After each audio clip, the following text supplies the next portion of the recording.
I see "keep it real" written on things around here, so I'm going to keep it as real as I can and tell you a story I don't often tell. It's the story of how Dirty Jobs began. And from a marketing standpoint, from a branding standpoint, it's the story of how I basically wound up here today. And it starts in 2001. I was impersonating a reporter for CBS back in those days. Actually, I was a host. I used to host shows for a living in a very traditional way. For about 15 years, I worked for most every cable provider there was.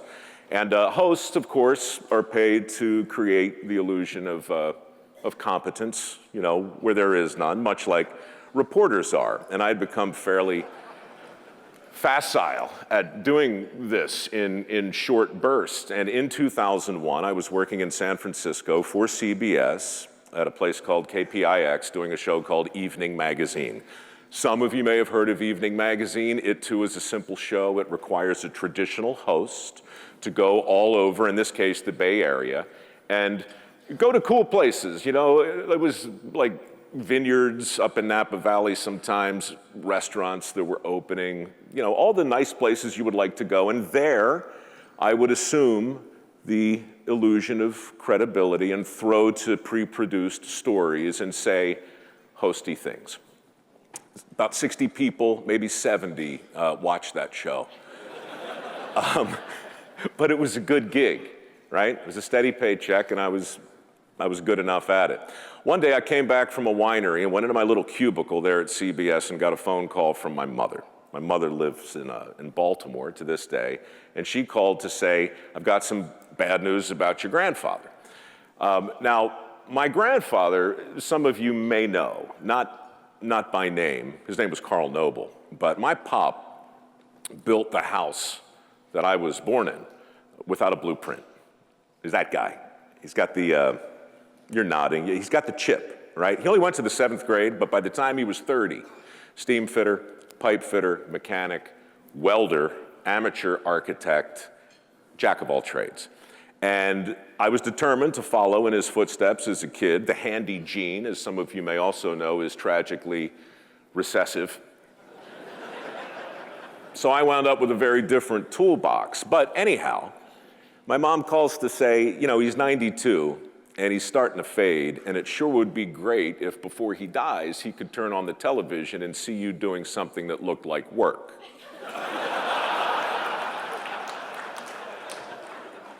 Mothers, they can be so cruel. But of course she was right.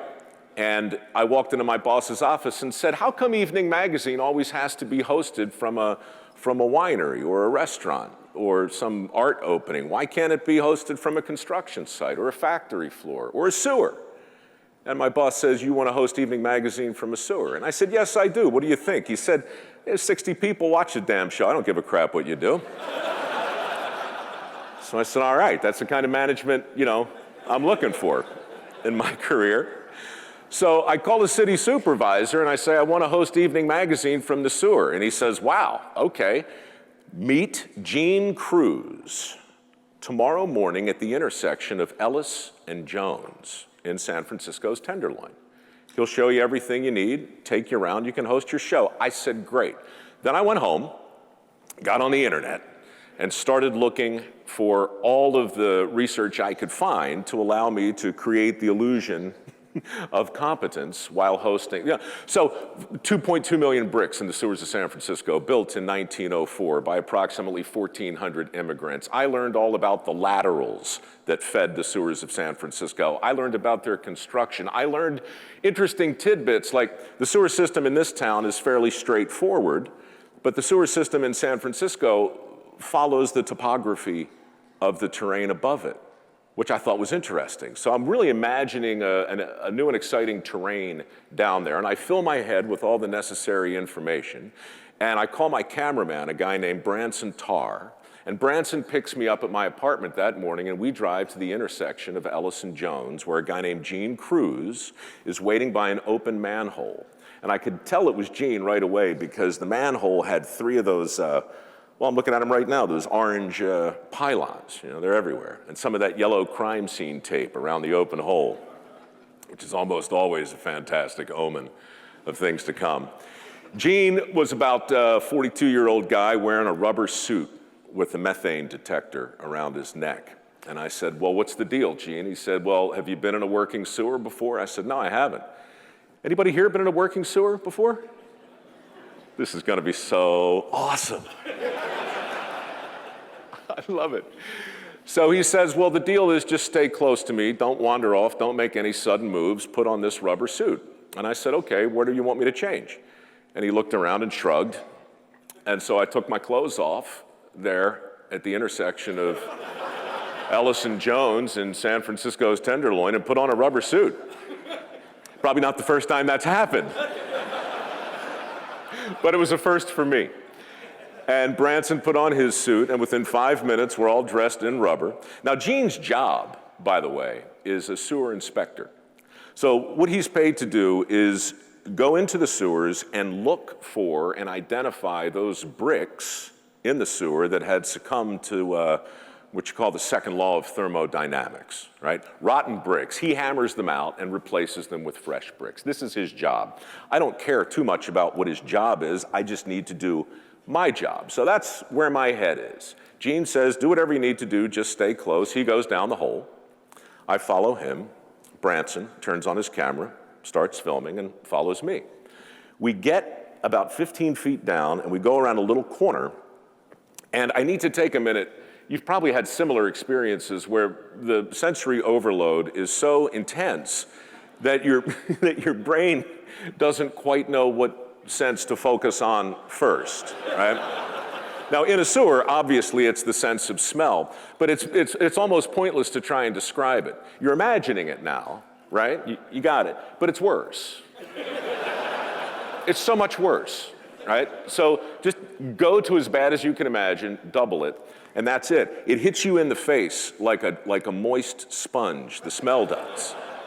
And your brain rushes to try and process it, but it can't. All I could remember when I first inhaled down there was something I'd read in an old crime novel years ago. It was a sentence that said, all smells are particulate. Which means, when you smell something truly awful, your thought is, oh God, that stinks, it's in my nose. But no, it's a particle. It's not like it's a particle.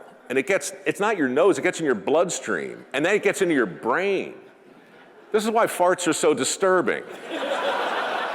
It's not the smell, it was just right there a second ago, and now it's in my brain, right? So in a sewer, all that magnified exponentially. And then, of course, the sight. As your eyes start to adjust to the preternatural gloom of the sewers of San Francisco, you begin to take in the effluvium. And the effluvium has a real flow to it. It's about 1.5 feet deep, so you're standing to your knees. The ceiling is about 5 feet, so you're kind of hunched down like this in your rubber suit. And it's moving so quickly, because everything's pitched, that it's creating these little eddies, around your knees. It's fascinating. So you spend a couple of minutes watching the flow. This terrible chocolate tide. And of course you know what it is. Of course you know what it is.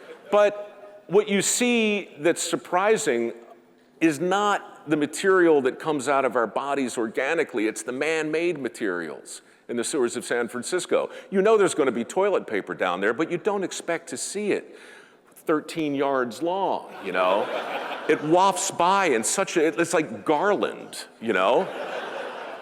And you see plastic products floating by, and you see rubber products, balloons, I would imagine. They must have been balloons, unfurled in a rich and surprising variety of colors. And they cling to your rubber pants like terrible ornaments on some condemned Christmas tree, and you stand there being decorated thusly and smelling the unsmellable, and your brain is still rushing to get everything around it. I saw a turd float by with a G.I. Joe action figure in it. Scout's honor. What the, who's eating G.I. Joe action figures? The point is, everything is in the sewers of San Francisco, and it's all flowing past you, inexorably, inevitably, terribly. And when I finally got my head around everything, I said, Gene, hang on a minute. My grandfather is gonna love this. This is where we opened the show. Branson, I said, are you rolling? He says, of course I'm rolling. I look at the camera, and I say, good evening, San Francisco, and welcome to another edition of Evening Magazine. Tonight, I've brought you to a different sort of place, a special place, an important place, a place I dare say many of you have never ventured before. And that's as far as I got before I heard the gurgling. Now, the gurgling is interesting because it was coming over my right shoulder, but there's a wall here filled with the bricks. It's just on the other side of the bricks. It's a gurgling, right? And I'm hearing it as I'm talking. And it occurs to me again, in the same way the particulate thing, it occurred to me that in the long history of gurgling, nothing good ever happens. Ever. But I'm sitting there, just squatting, talking to the camera, hearing the gurgling, and the reptilian part of my brain is like, heads up, dude, Anyhow, the explosion was minor. It wasn't like, but it was like a popping sort of sound. And the first turd caught me in the side of the face, right here. At which point, I realized what my brain was telling me, which was duck, right? So I duck, and the second turd goes right over my head and hits the lens of Branson's camera like a dart in the middle of the bullseye, right? I mean, it's just spot on. And the third is more of a spray that arcs over my head and catches Branson right across the forehead. Now, my brain is still wrestling to figure out what that was. What it was, of course, was one of the laterals that I had read about the night before. The sewers of San Francisco are informed by thousands of tiny pipes. Not tiny, but about like that, right? And they run all the way up into the individual homes. And all I'm thinking of at this point is, God damn it, you know what? Some socialite up on Nob Hill just walked into her loo, took care of business, flushed her toilet, and sent that which was in her lower GI tract hurtling into my place of work with a speed and velocity not often associated with human crap, right? We're squatting in a shooting gallery. The laterals start going off all around us. Branson is just horrified. I look over at Gene, he's just shaking his head. I look back at Branson, he throws up. Not a big, cinematic, overdone, but a tasteful sort of, he's got his camera here, and he goes, Now, if you're gonna throw up in a sewer, right? I mean, right? But all of this happens, big bang boom, very, very quickly, and we're just all stunned by it. And I look back at Gene and he says, Mike, I don't want to tell you how to do your job, but down here in the sewer, it's best to keep your mouth shut.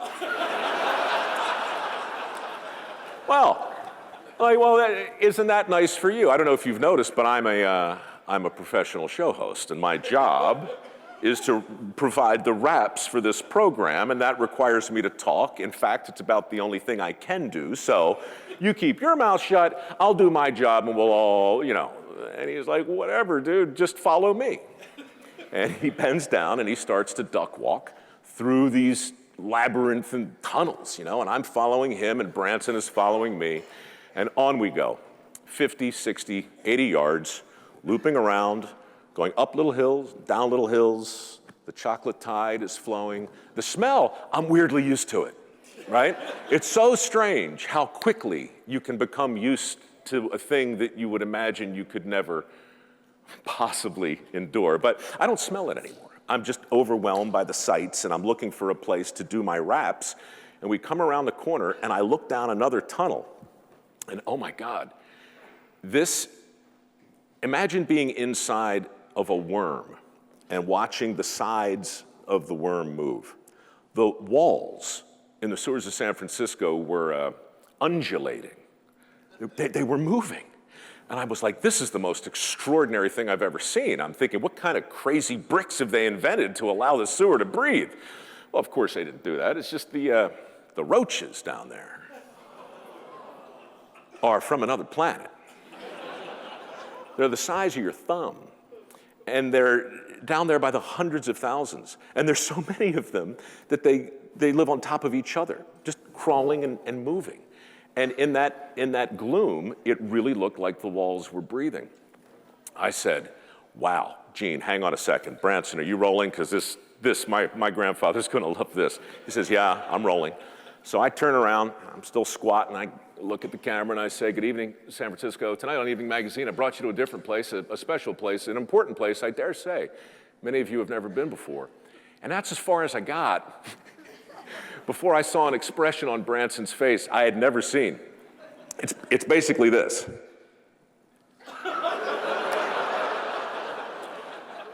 What he's looking at is me talking to him, but he's watching. I'm feeling a little tugging on my back. It's like an X-ray blanket, thick with roaches coming up over my back. See, unlike the topside roaches, like the ones that used to be in my apartment in Manhattan, when you turn on the light, they run. The roaches in the sewers of San Francisco, they're curious. They're attracted to light. I got a hard hat on with a light on it. Branson's got a hard hat with a light and a camera with a light.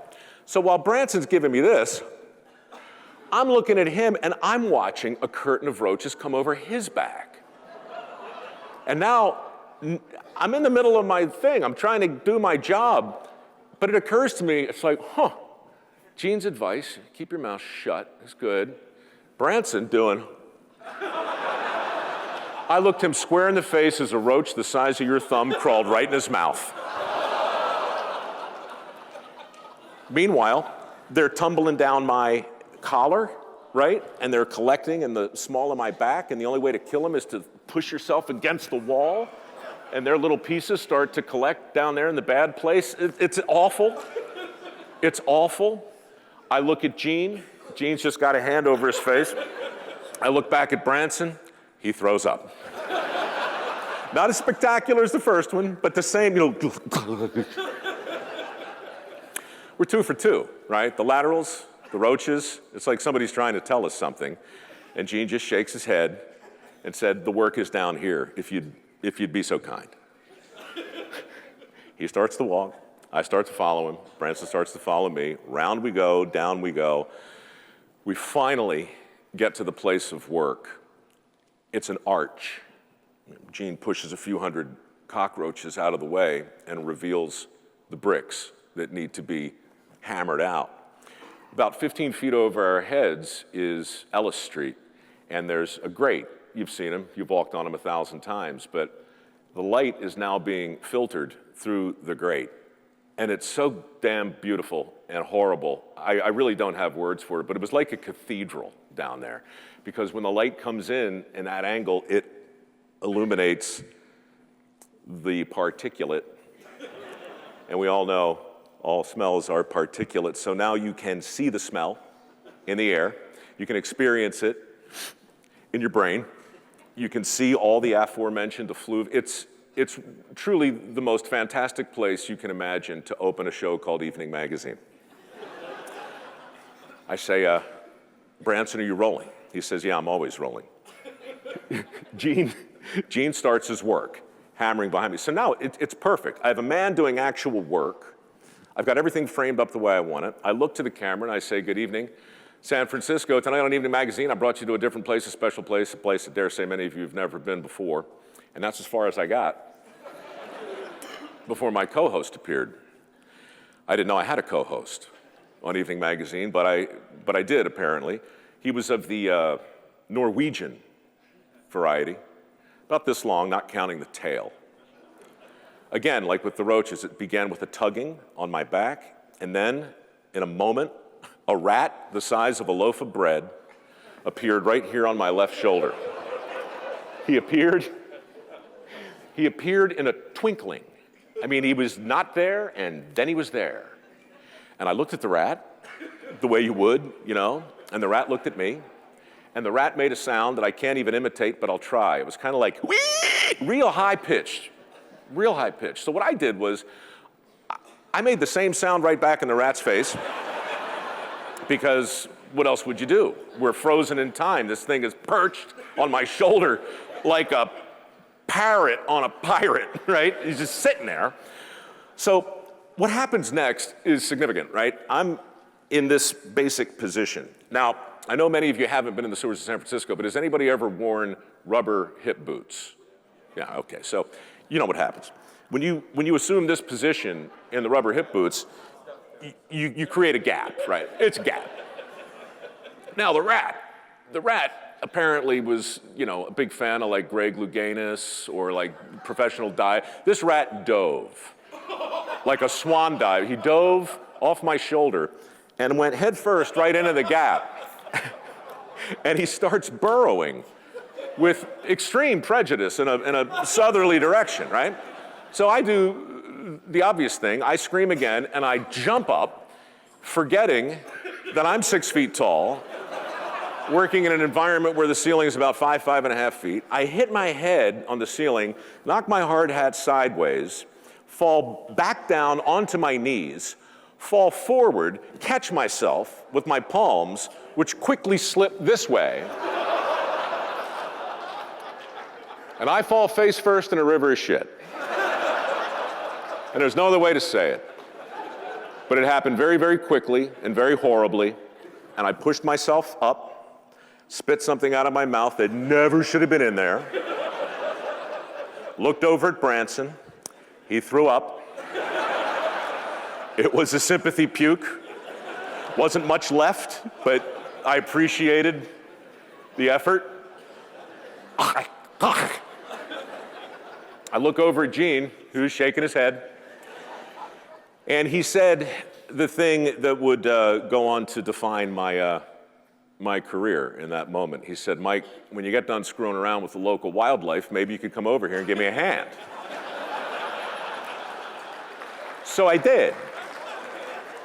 What else am I going to do? I can't do my job. So I go over to do his job, and Branson still got his camera. And for the next 20 minutes, Gene Cruz and I replaced the bricks in the sewers of San Francisco. And while we worked, we talked. Now, I don't have a conscious recollection of what we said to each other while we were working, and this will be made relevant in a minute. All I remember is the day ended when our methane detectors went off and we all ran for our lives. But I got topside. Branson went back to the station with the tape, which of course is completely useless. I mean, it's the opposite of a successful shoot. I go home to take a shower, then another one. Still not perfect, but close enough. Get a cab back to CBS and go back into my cubicle, where just 24 hours earlier, my mother had told me it would be nice if my grandfather saw something that looked like work. And I thought, what an epic fail this was. But I took the tape out of the camera, which looked very much like a glazed donut at this point.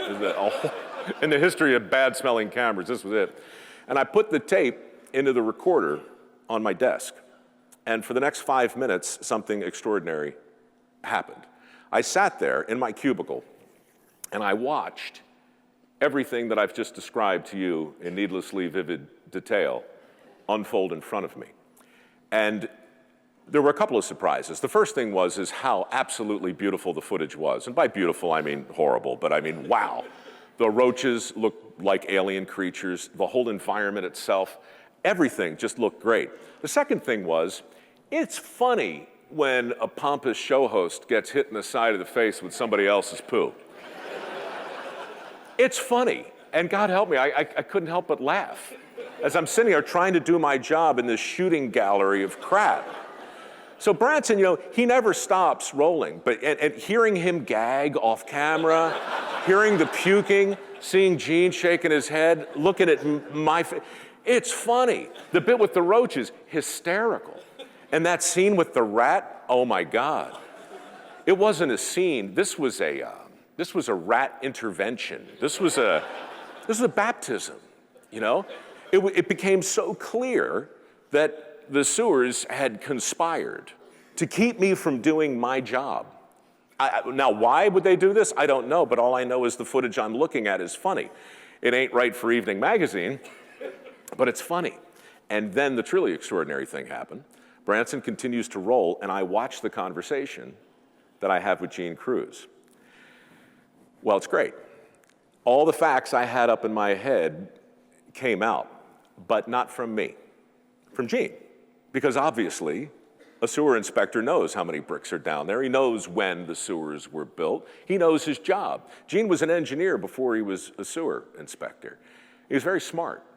And as I watched our conversation, it killed me, because what I saw was me, about 10 years old, working with my grandfather in 1,000 different ways, digging a spring cellar, putting in fence posts, running electricity, doing basic plumbing.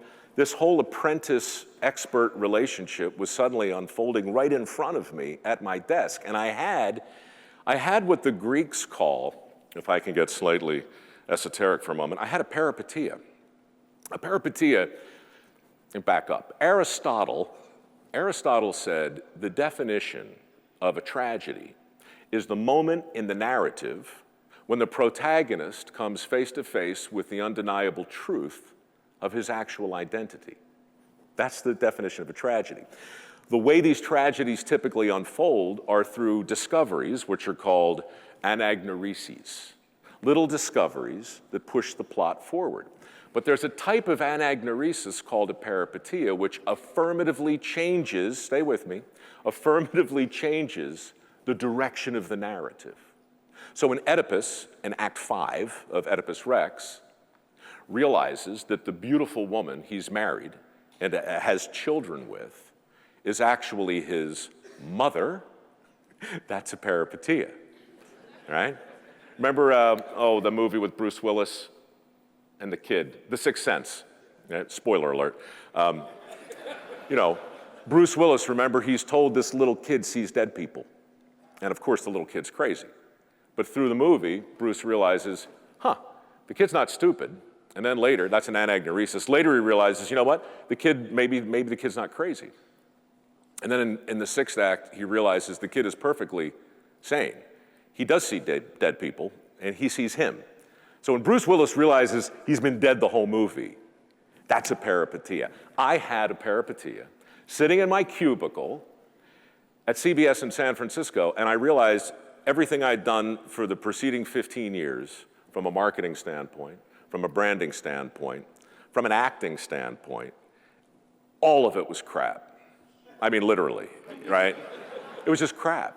I was good at it, which was disturbing. It's alarming to realize that you're good at something you don't really respect. But that had been my career. But watching this, I had this peripeteia, and I thought, you know what? I'm done. I'm done being a host. Never again on camera will I pretend to know something I don't. This guy, Gene, and other people like him are out there in the world, and I bet there's a different way for me to do my business, so to speak. I edited together everything I've just described into a 6-minute piece for Evening Magazine. It was a weird piece, right? It was all the stuff that I just told you intercut with this conversation I had with Gene. And I put it on the air 3 nights later. We got about 500 letters the next day, which is fascinating when you only have 60 viewers.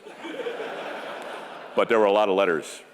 Half of them were outraged. I mean, these were people who were sitting down to have their meatloaf,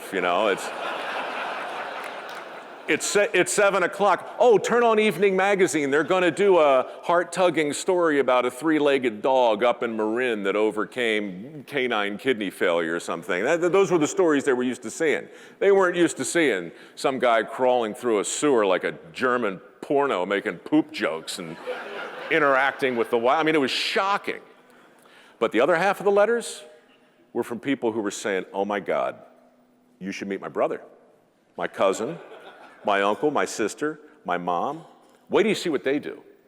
So I got it into my head that there was a possibility to do nonfiction television in a different way. And I left CBS with that tape. And when I say left CBS with that tape, full disclosure, I was fired from CBS. And as part of the terms of my separation, I said, do you guys mind if I was calling the idea somebody's got to do it back then, you know, profiling people. Do you mind if I help yourself? So I took the tape, I went to Hollywood, and I began to pitch. And I know last night, Frank, we talked about pitching at dinner, right? The importance of the pitch. And I went to every major network, and I heard no in every major way. I mean, I would literally sit down with the heads of programming, and I'd play them this tape. And some of them would throw up in their mouth, you know, and some of them wouldn't even get through it. But ultimately, I got a meeting with the Discovery Channel, and I walked in, and I said, look, let me just lay it out for you. I love your brand. I've been watching your channel since I was 25. And I think you need another host like you need a hole in the head. I think you need another expert like you need a shanker. You don't, your channel, which I love, is full of authorities. I think you should hire an apprentice. I think you should hire a guest instead of a host, an avatar instead of an expert, a cipher. And they're like, what the hell are you talking about?